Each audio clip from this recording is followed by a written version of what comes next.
인종, 언어, 종교의 다양성이 공존하는 나라.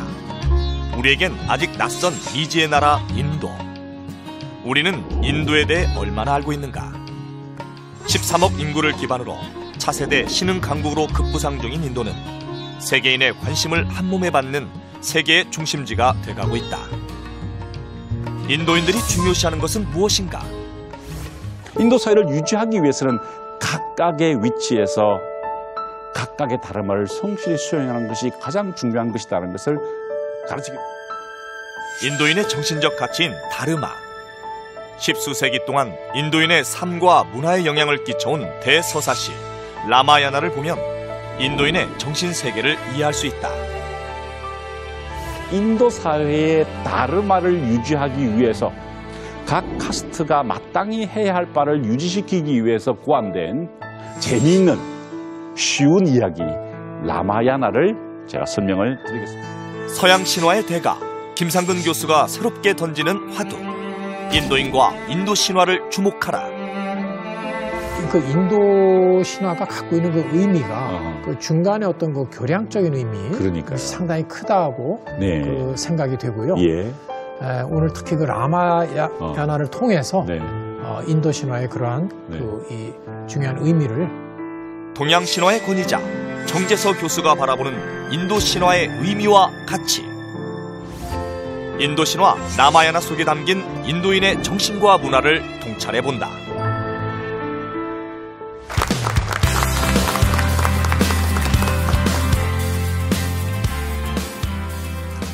반갑습니다. 연세대학교에 있는 김상근입니다. 흔히들 이렇게 이야기합니다. 서구의 정신은 헤브라이즘과 그리스 로마 사상이었다. 이렇게 설명합니다. 많이들 들어보신 이야기죠. 그렇다면 동양은 어떨까요? 아시아는 어떻게 우리가 이해합니까? 중국 문명, 중국의 유교와 도교, 그리고 인도에서 나타났던 그 종교 현상, 문화 현상으로 양분할 수 있다고 합니다. 우리는 동아시아에 속해 있기 때문에 중국 문명에 많이 노출되어 있습니다만은 동남아시아로 가시면은 인도의 사상과 문화의 영향을 현격한 그 인도의 영향을 발견할 수 있죠. 인도는요, 2022년부터 중국의 인구수를 넘어설 것이라 많은 인구학자들이 그렇게 설명하고 있습니다. 지금 우리 명동에서 중국 분들을 많이 볼 수 있는데요. 이제 한 6, 7년쯤 지나면은 인도 분들을 많이 볼 수 있지 않을까 그렇게 생각합니다. 그런데 사실 우리는 인도에 대해서 굉장히 제한적인 정보를 가지고 있죠. 미지의 나라입니다. 인도 다녀오신 분들 이야기 들어보면 마치 어떤 신비의 나라를 다녀온 것 같은 그런 말씀을 많이 하시죠. 인도에도 신화가 있었습니다. 건국신화, 창세신화, 홍수신화 여러 가지 신화가 있었는데 우리는 그것에 대해서 잘 알지 못합니다. 오늘은 그 인도인들이 어떤 신화 체계를 가지고 있었는지에 대해서 한번 생각해보는 시간이 되겠습니다. 13억 인도 인구의 건국신화는 어떤 내용일까요? 최초의 인간이 있었습니다. 그 인간의 이름은 마누였습니다. 성경의 아담과 같은 그런 인물이겠죠.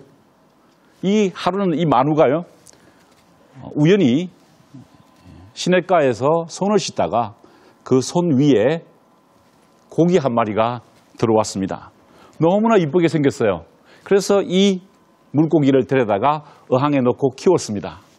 그런데 이 이쁜 물고기가 점점 자라는 겁니다. 그래서 우물가에 넣어서 키웠어요. 그런데 곧 우물도 좁습니다. 시냇가에 키우다가 강에다가 키우다가 결국 바다에 풀어놓게 되죠. 자신을 잘 보호해줬던 마누에게 이 물고기가 이런 말을 합니다. 곧 비가 내릴 것이다. 엄청난 홍수가 이 세상을 썰어버리게 될 것이다 라고 이야기를 합니다. 그러면 어떻게 할까 물었더니 그 물고기가 이렇게 말합니다. 방주를 지어라. 그리고 그 방주를 타고 이 홍수를 피하도록 하라 라고 이야기합니다. 그래서 결국 이 마누와 그의 가족들이 방주를 타고 그 거대한 홍수를 피하게 된다는 이야기가 만우 신화에 나와 있는 홍수 이야기입니다. 여러분들은 제 말씀을 들으시면서 그렇게 생각하셨을 겁니다. 어디서 많이 들어본 이야기인데?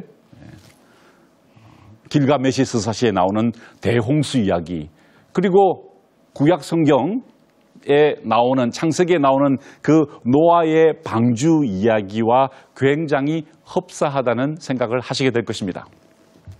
심지어 이 큰 홍수 이야기는요, 그리스 로마에게도 나타나고 있습니다. 지금 보시는 사진은요, 파르나소스산입니다. 그 파르나소스산에 거대한 홍수가 났을 때 그 홍수를 피했던 사람들이 이제 그 산 정상에서 그 홍수를 모면한다는 그런 이야기가 전해집니다.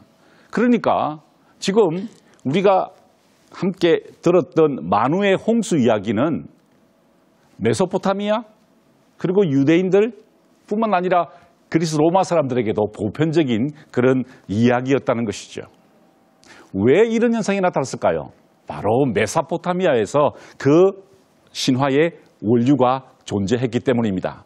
그리고 그 메소포타미아의 홍수 이야기는 동서양으로 심지어 중국으로까지도 확장되어 가는 현상을 볼 수 있습니다. 자, 그렇다면은 이 메소포타미아에서 어떻게 그 신화적 원형이 인도로 전해지게 되었을까요? 그 이동했던 사람들을 아리안족이라 부릅니다. 기원전 1500년경에 이제 메소포타미아에서 인도 쪽으로 이동할 것이라 추정됩니다. 그런데 이미 그곳에는요, 토착적인 문명이 존재하고 있었습니다. 그것을 인더스 문명이라 하고요. 지금 보시는 사진이 그 인더스 문명의 가장 중심지였던 모헨조다로 유적지입니다. 이곳에 사는 사람들은 어떤 모습이었을까요? 원래 원주민들은 어떤 모습이었을까? 고고학자들은 지금 뒤에 보이는 이 청동 여인을 인도에 원래 거주하고 있던 사람들 드라비다족의 모습일 것이다 추정합니다. 원주민들의 모습이 저런 모습이었습니다. 보시면 눈이 튀어나왔고요. 코가 크고 굉장히 이렇게 약간 그 아프리카계 같은 느낌이 듭니다.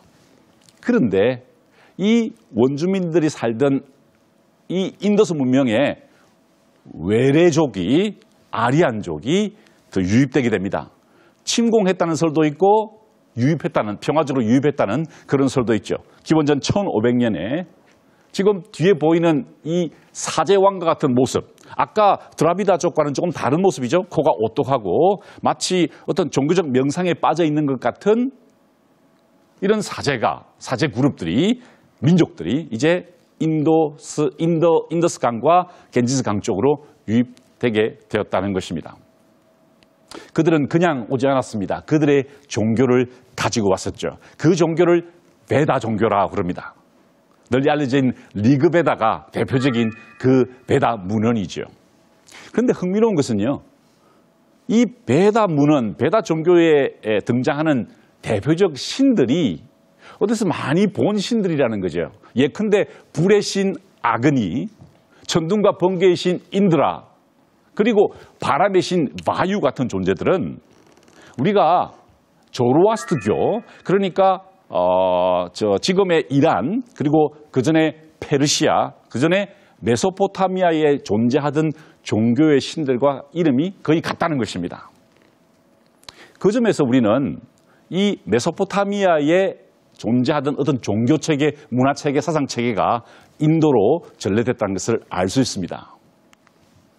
그들은요, 리그베다에서 아주 중요한 그 사회를 유지하기 위한 시스템을 제안합니다. 그것을 바르나 다르마라고 합니다.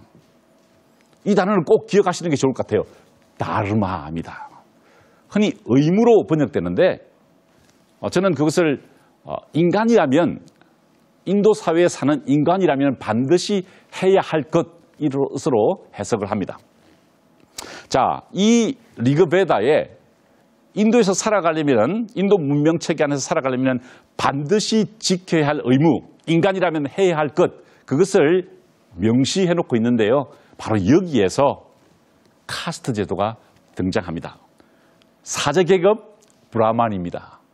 통치자 계급, 크샤트리야. 그리고 사업을 하는 사람, 농업을 하는 사람을 바이샤.